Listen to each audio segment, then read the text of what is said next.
Hello, everybody. Rima McCoy heightened she, her pronouns here. And I've got episode 2 of Ahimsa, Dharma Talk for Black Lives up and ready to go. So in this episode, we're talking about watching your mouth. What does that mean? We're talking about confronting white supremacy, confronting anti-Blackness by being impeccable with your word if you're a white person. We're also talking about how, quote unquote, listening and learning is just another form of bypassing. We could say we're listening and learning and not do a damn thing else. That's not going to help anybody.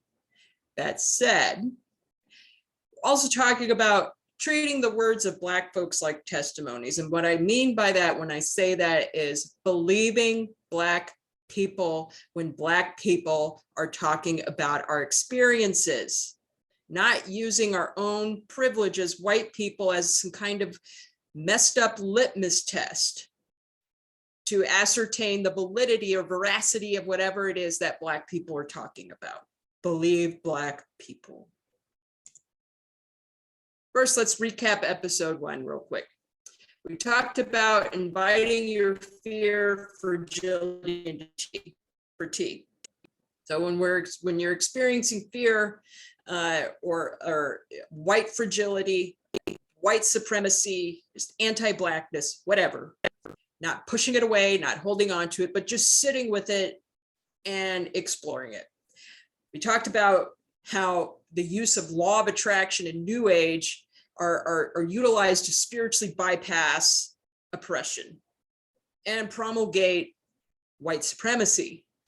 We talked about the 3 poisons of Buddhism in the context of what we're talking about, which is anti-Blackness. White supremacy being greed, hatred, fear, delusion. Greed being white privilege, hatred, fear being anti-Blackness, and delusion being white fragility. So, to reiterate, anti-Blackness ultimately results when uniformity or status quo is threatened in this oppressive society we live in. Yoga is ultimately about unity. So, let's begin. What is a word? Word is the smallest unit of grammar that can stand alone as a complete utterance.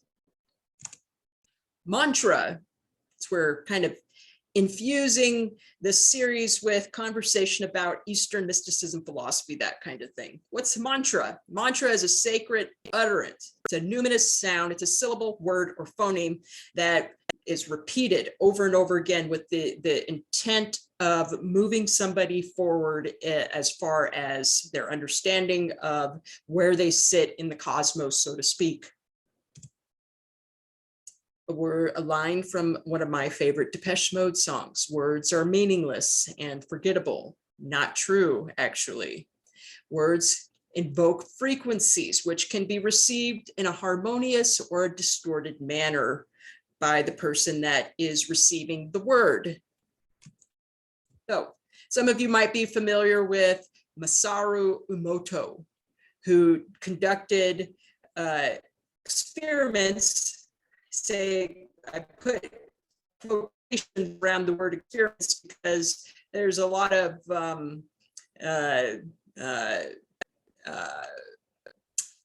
folks that think that Dr. Emoto's experiments on water are kind of quackery. I'll just say that. So what we have here for those of you listening along is a series of pictures of water molecules that Dr. Emoto has said words to and what those molecules look like. And so you've got love, and the molecule looks like a perfect snowflake. Thank you, another perfect and unique snowflake. And then I hate you, and the water looks like greasy hellfire or something like that. So the gist here basically is that words carry gravitas with them, and can be very impactful to the person that's receiving the words. So here's some words. Black Lives Matter. Or do they? If you aren't fully on board with what those three words mean, I'm talking about the words. I'm not talking about any kind of organized 501c3 nonprofit organization, chapter, whatever. That's a whole other thing. Black Lives Matter as a series of words strung together. If you aren't fully on board with what those three words put together means, then people, especially Black people, will be able to tell when you invoke them. I am not an ideal representative of the Black community. I am the color of a vanilla wafer, okay? I am a Black person who brings a boatload of privilege with me into Black spaces. I fully acknowledge that. Nevertheless, even I can tell when somebody says Black Lives Matter and they don't mean it.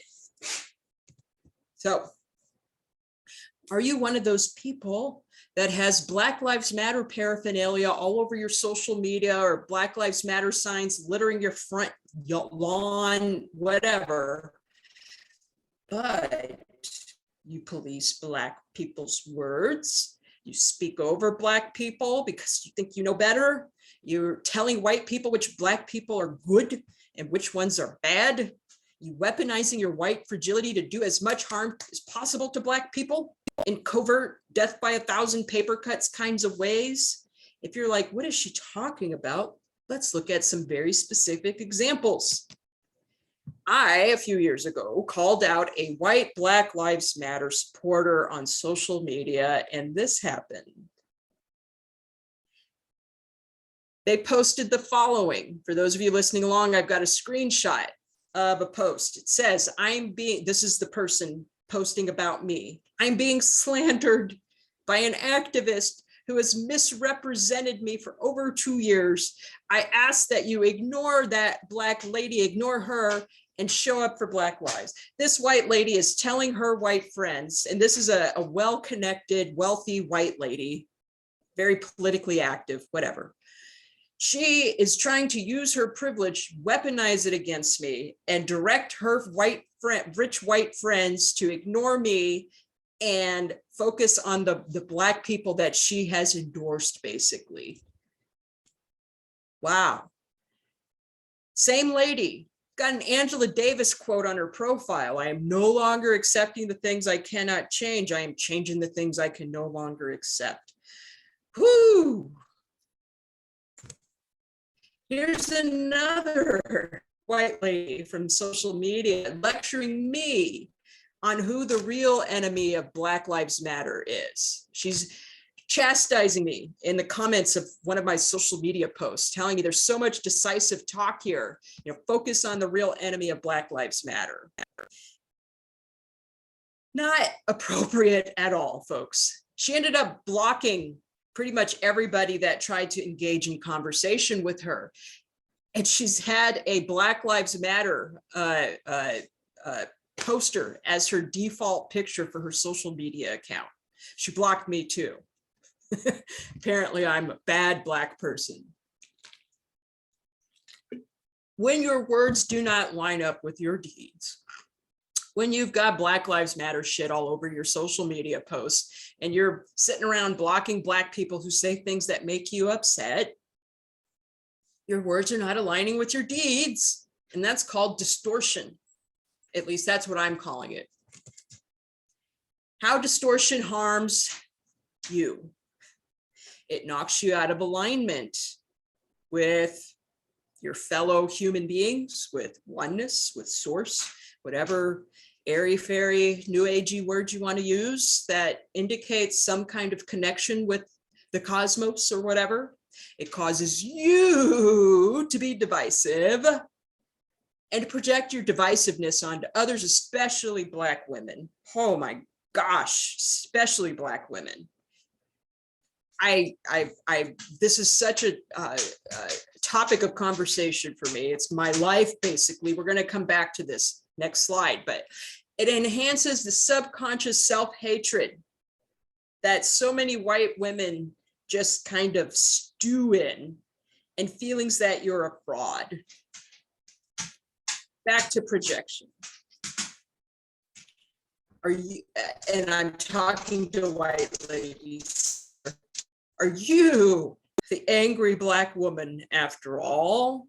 No, projection, to define it, it refers to unconsciously taking unwanted emotions or traits that you don't like about yourself and attributing them to somebody else.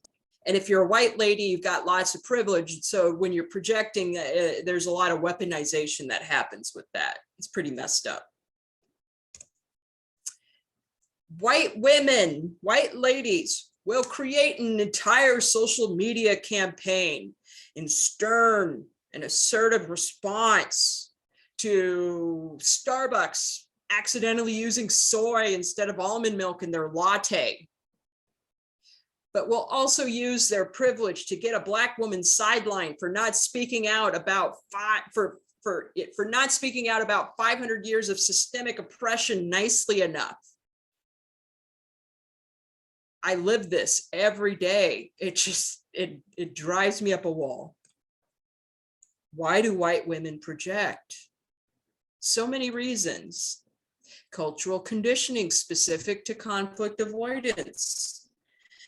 You know, we're not living in the mid 20th century anymore. You know, nobody's going to elocution lessons anymore, charm school or anything like that, at least not that I know of. But nevertheless, white women in general, but white women very much so, experience a lot of cultural conditioning specific to conflict avoidance. It's not ladylike to engage in conflict with people.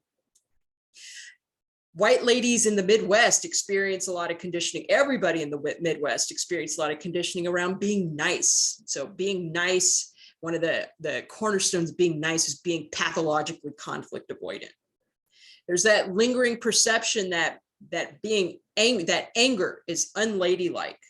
So when a white woman projects their anger onto a Black woman and accuses us of being angry Black women, there's a lot to unpack there, a lot of internalized sexism, a lot of anti-Blackness, obviously, and a lot of just judgment about being a human being and experiencing a cornucopia of emotions, including anger. Allegiance to white supremacy requires self-regulation in order to maintain compliance with the status quo. A lot of poise. Implicit bias, of course, distortion, we just talked about that. White fragility, of course, passive aggression, pathological passive aggression. I dislike them. That Black lady has triggered me, has made me angry, and so I will load them up with my own unfavorable attributes. And everyone's going to believe me, the white lady, over them because I'm a white lady and they are not. Story of my life. To refresh your memory, implicit bias is attitudes and or stereotypes that affect our understanding, our actions, and our decisions in an unconscious manner. And so, you know, a lot of this is happening unconsciously, but then there's a point where it becomes very conscious, and a white woman is very cognizant of what they're doing.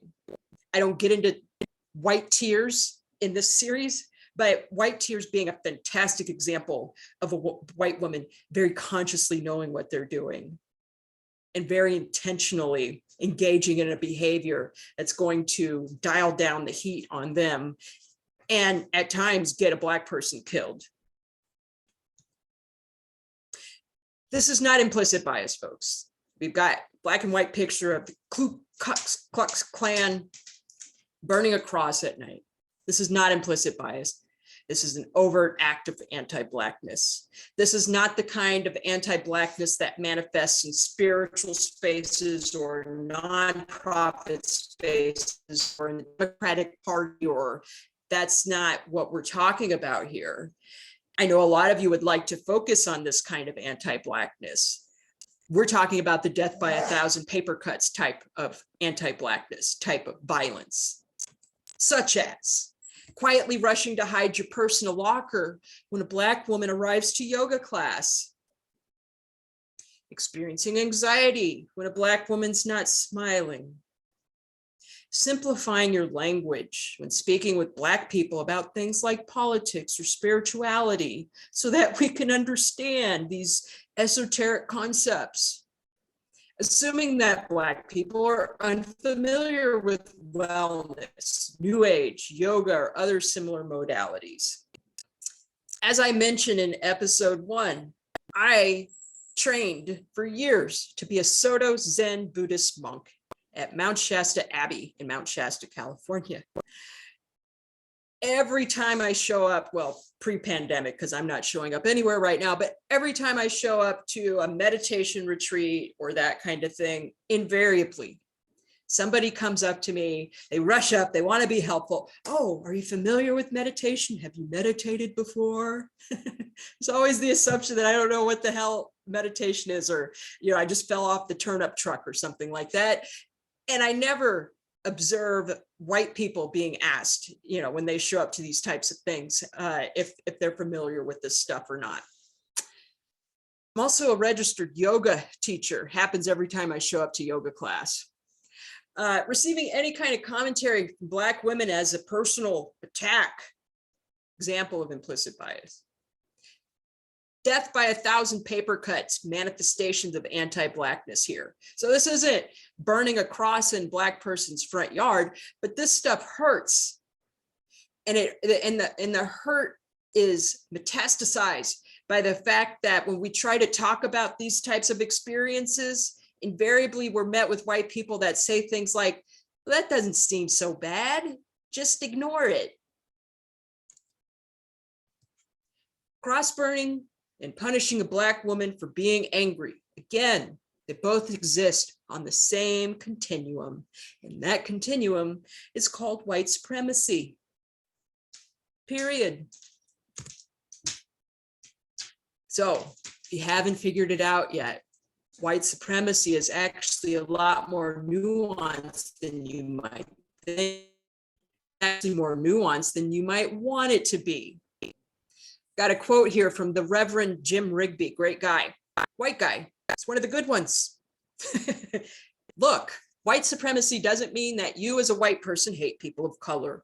It means that you listen to their cries for justice using your own white experience as the reference point to determine whether or not they have a case. That initial assumption that your white experience is normative for the rest of humanity is the reptilian heart of white supremacy. It isn't your fault that you were taught from the cradle to look at the world through a white-centered narrative, but it is all of our responsibility as white people to stop doing it. Again, Reverend Jim Rigby. Projection plus distortion equals samsara. Samsara is another word for suffering in Buddhism. As a reminder, white fragility is defined as discomfort and defensiveness on the part of a white person when confronted by information about racial inequality and injustice. White fragility, not a boogeyman. Perhaps it's a logical response to being called out for doing something you aren't fully aware that you are doing, especially those of you who are hell-bent on being the change. I can't be the change and be a part of the problem. That just does not compute in my brain, I work with white people all the time who say things like, oh, well, my parents are Republicans, they're horrible people, but I would have voted for Obama for a third term if I could have. Of course, I'm not a problem. But what if you are? White supremacy is suffering. White fragility is the most visceral manifestation of that suffering for you if you're a white person. And Lord, the suffering that you cause Black to endure when you refuse to address that. So for those of you who are thinking, well, I'm going to put my foot down, I'm just going to listen and learn, then I won't cause any problems for anybody. Listening and learning seems like a nice and thoughtful thing to do, but most do it because they are too scared to say the wrong thing and be outed as a racist. Stop treating racism like some boogeyman. Racism is way more nuanced than calling somebody the N-word or racial profiling or whatever. It is a part of, if you are white, your day-to-day life. You have been conditioned to not notice when you are actively engaging in racism. And so for many of you, this might feel like a rude awakening, and that's okay. But the response isn't to just say, well, I'm not going to listen to this. I'm just going to keep voting Democrat and donating to the United Negro College Fund. And, you know, if that's not good enough, then Rima can go to hell. I don't give a shit what you do. But the fact of the matter is, if you don't want to live a lie, you need to start looking really critically at what you do and what you don't. That said, active listening is crucial to confronting white supremacy. If you don't leave out the simple but not easy step that most people overlook when they're in listen and learn mode, which is dun, da, da, da, amplifying what Black people have told you and believing it as well. Using your ears to listen and your voice to treat Black people's words like a testimony. Believe Black people. Believe Black people when we are discussing systemic oppression. Don't demand to see screenshots or anything like that. Believe Black people. Vocally challenge your white peers who push back or otherwise attempt to drown out the voices of Black people when we are discussing systemic oppression. Hold your white peers in performative gestures pertaining to Black lives while simultaneously oppressing Black people. Ain't nobody got time for that. Commit to being held accountable by white peers and especially Black people. Believe Black people, even when Black people got stuff to say to you about how you are showing up. In the final episode, we're going to talk about one of my favorite topics of conversation, gentrification, and how it intersects with all of this stuff. You can degentrify your life. You must. And with that, I will thank you all for joining me for episode 2 of Ahimsa, Dharma Talk for Black Lives. I hope that you tune in for the 3rd and final episode of this series. Thanks, everybody.